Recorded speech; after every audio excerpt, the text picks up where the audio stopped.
You're already inside when the first shot goes wrong, the sound sharper than it should be, echoing down a concrete hallway that was supposed to swallow it, not carry it.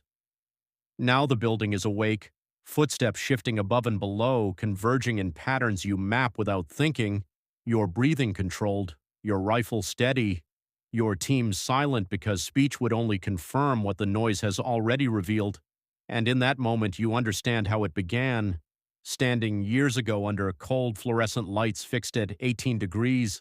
just another body in a line, stripped down through 9 weeks of controlled exhaustion where sleep came in broken intervals, and hesitation was punished more than error until your name stopped being used and your past stopped being relevant,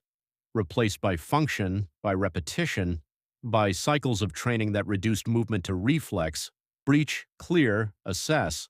executed thousands of times until your body acted faster than thought, until promotions arrived without recognition, only through increased responsibility,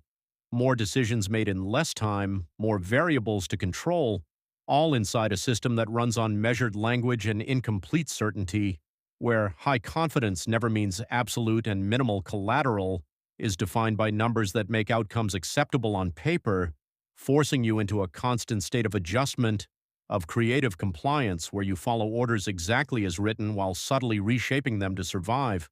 And over time, the structure begins to replace everything else, conversations outside it thinning into fragments, relationships dissolving without conflict,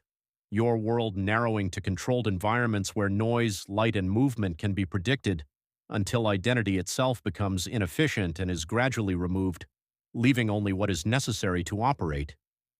Then the mission shifts, intel breaking apart in real time, the target misplaced, civilians present where they shouldn't be, command falling silent as your exfil window collapses